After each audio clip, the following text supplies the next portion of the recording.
Okay, well, I think now would be a good time to open up the floor to questions. Does anyone want to lead off? We have a microphone in the middle, but if you just speak loudly and clearly. Sir? Hi. Is it on?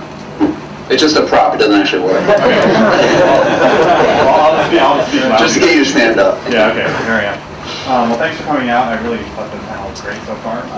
I have a question regarding, you were talking about doing free games with micropayments. I was just wondering why you would abandon this subscription model altogether. Why wouldn't you have a subscription model and have micropayments? Is that directed at me? Or well, I mean, anybody who wants to field that one. I kept hearing people say the future is free games and micropayments. And I'll start. Jump in. Yeah.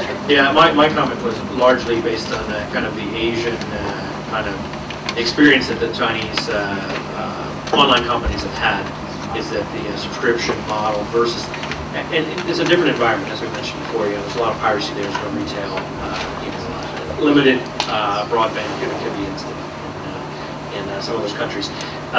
And the subscription model wasn't working for them largely because they were free, comparable games available for free. So kind of switched over to microtransactions, and that was more of the appropriate model for them going forward. But by all means, if you can do both, certainly, why not? Thank you. You could just introduce yourself also before your question. I'm Greg Boyd. I'm an attorney with Canadian. You guys might hear me. I wrote a book on the business law industry. Maybe. Yesterday, eBay did some big news broken on Slashdot and Kama Sutra that they're not going to carry virtual items for games. And I was wondering, just because that's been so fertile, I've been getting phone calls about it all day, so I'm sure you guys have been thinking about it a lot. And maybe you just like comment, throw back and forth to each other about how that's going to affect things moving forward. We need to have a discussion about this internally, just because I presume that the reason that they removed it is because they were concerned about litigation from the publishers who actually own these items. So, I think that it's just going to go back to the private markets that either the publishers create or there are some other third parties who might be willing to take the risk, who are very successful. IGE. Yeah, I mean, I know Sony Forever Quest, I think, had its own marketplace. I think you're going to start seeing a lot of that. I mean, the publishers themselves having a marketplace to allow trading of the elements of their own games. Microsoft, through the marketplace, through the Xbox 360 marketplace, is doing something similar, owning the servers and the platform for trading. So I think there's going to be a lot of the owners of the IP actually owning the marketplace. But it's an interesting test. I mean, that sort of thing has not worked in the past. People try to throw a rope around consumer trading. Do you mean that sort of thing? Do you mean the publisher owning it, or trying to shut down trade on eBay? Trying to shut down, user interactions elsewhere on the internet for almost anything.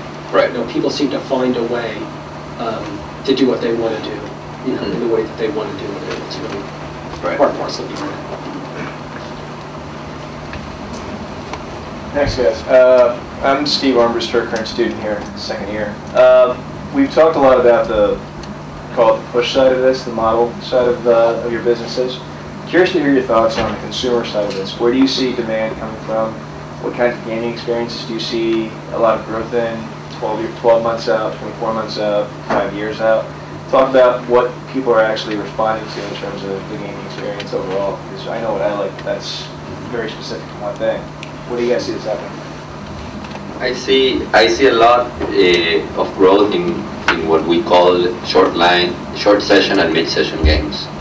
Games have become the AAA games have become such a, epic proportions, huge developments, and that, it takes a 50-page manual and 40 hours just to understand and get a gist of it.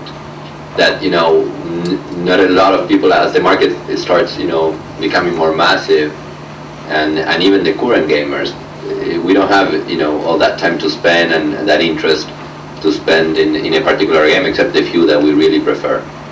So I see a lot of demand both from new gamers and the current gamers for new, you know, really innovative and original and new IP that it's basically, you know, very easy to learn, you know, a short session that you can have fun in, you know, in short sessions, easy to understand, easy to share with friends, family.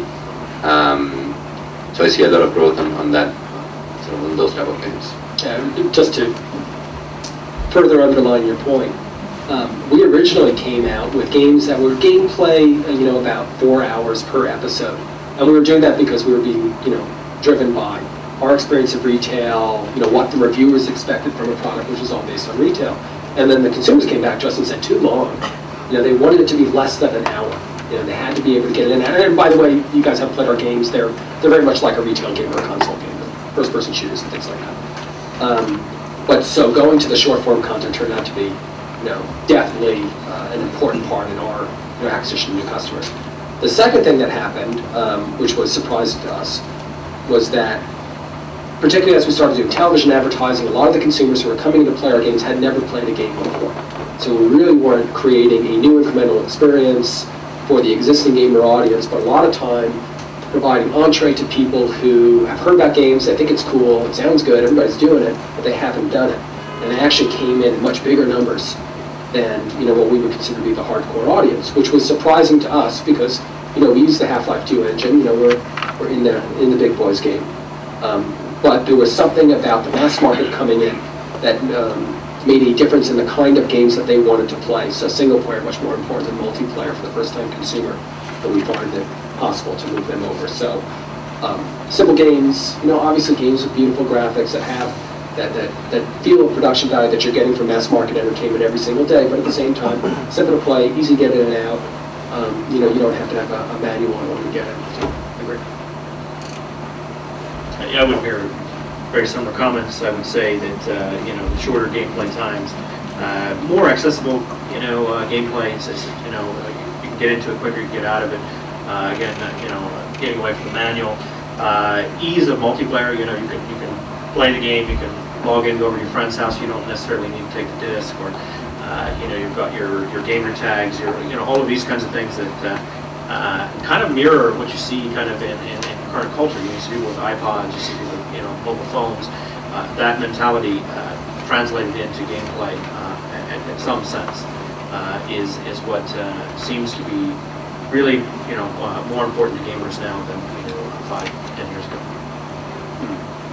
And beyond what's been mentioned, I would see mobile gaming as an opportunity over the next 5 years. We forecast a fairly robust growth rate in that segment of the market. I think that that'll continue to be a way to expand current franchises.